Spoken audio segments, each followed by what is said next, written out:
I've always said this. I've said this several times on the channel, man, that I think that we're 80 years. We're 80 years behind what they have, and that like we have so much more incredible, amazing stuff that we've developed, but they just won't release because they're they're evil. But see, again, I'm gonna mirror your words back at you. Mm-hmm.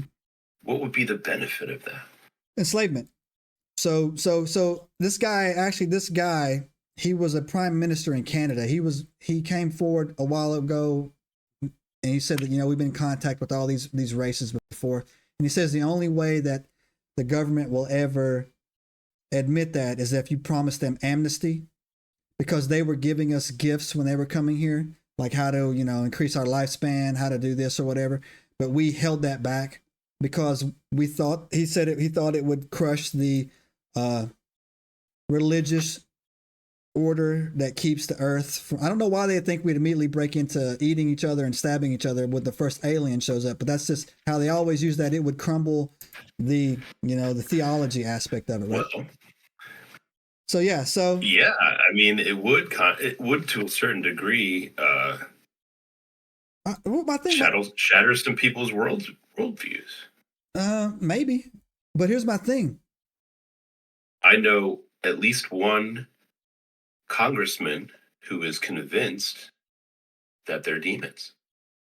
Well, yeah. So, I mean, again, if you look at it like this, right? If you look at it from this lens, right? The book of Enoch will tell you that they're fallen angels. Muslims will call them jinns, demons, or whatever. I've been on a really hot streak making Buddhists and Hindus really mad lately, and I'm having some good conversations with them. I'm sure. When they'll tell you that it's the Bhagavad Gita or whatever that thing is, man, that comes in. The Bhagavad Gita. Right? Where they have 200 lowercase g's, and I could have swore that how many watchers came down, Jay? Do you remember that number off the top of your head? It was around 200. It was about 200. I believe it was. 200. I understand. But see, that's the thing, and I think that if you get wrapped up in the details of these old stories, you're going to end up with a heartache, right? Well, if you wrap yourself around the details and hold them dear to your heart and establish them as fact, you're going to have your heart broken because, look, okay. These are people who were writing stuff back 5,000 years ago. And regardless, reset or not, it was 5,000 years ago. They're describing crazy things. Yeah. Like if they saw real technology, they would still describe it as magic. And they pray to cows, bro. Come on, man. Right. Well, listen, which is exactly why we shouldn't get wrapped in the details. So look, right? It's more about the ideas than it is about the details. We need to bring back merry-go-rounds, and they need to be put on every single playground on this planet. If this is true and what we've been told is wrong, you know what? Get tough, man. Rip off the Band-Aid, and we will adapt, and we will figure it out, man. So I don't disagree with you. I think humanity at this point, in 2025, right? Because that's when it's essentially we're a month away. Yeah. From 2025, right? Let that sink in. I think humanity at this point is mature enough to accept that, okay, we're not the only things around. Can't be, man. Right? I think everybody's kind of realized that, right? Yeah. Like, there's enough to say, the probability of it in and of itself is just to say, like, you can't say that we're the only ones, right? Like, it is a very, very vast galaxy. And look, man, I'll even talk to them in theological terms, and I'll talk to them in sci-fi terms, right? Jesus was an alien. Yeah, you're right, dude. He was an interdimensional being, right? And yeah, so yes, it's correct both ways, right? And so when you go into it, right, it's a semantics argument exactly. At that point. When you got people coming down saying Buddha was a god. No, he wasn't. He was a six-toed, six-fingered Nephilim. He wasn't a god, right? Boom. The Bhagavad Gita, or whatever they're saying over there, man, where they believe in reincarnation and not eating Big Macs or whatever. If that's and we have to reincarnate till we learn our lesson and get it right. If that's the case, you don't need 200 gods. You understand, right? They're not if you can't have it both ways where you say, okay, we're here to reincarnate through the karmic cycle until I get it right. You have 200 gods. One of them has 6 arms, is blue, and you have a mountain to this day you can't go near called Mount Kailash because that's where Shiva lives, right? He's a watcher.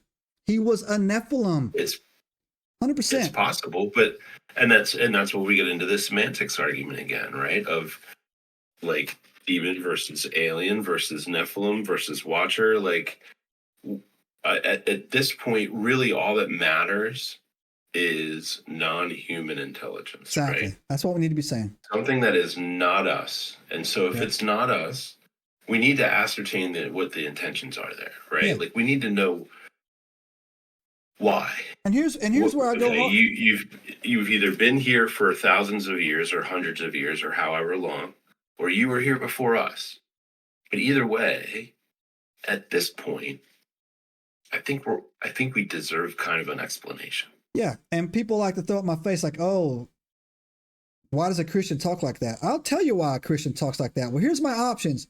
Buddha, a Nephilim, telling me to give away all my clothes and go beg for food, who died of poisoning, by the way. That's the first god I've ever heard of dying of poisoning, but okay. I don't think Buddha's supposed to be a god, though. I think he's the way to enlightenment, whatever. Second, right. It's a mentorish kind of thing. The second god is called Shiva, literally the destroyer, the god of death, who's outside of CERN, Jiva Connection, who's basically probably Satan. All right, yeah. I don't want to do with that. Or I can go with Jesus telling me, follow these simple rules, believe in me, and you get a new body and go to heaven. I'm going that route, Slim. You understand? I don't, there's a lot to unpack there.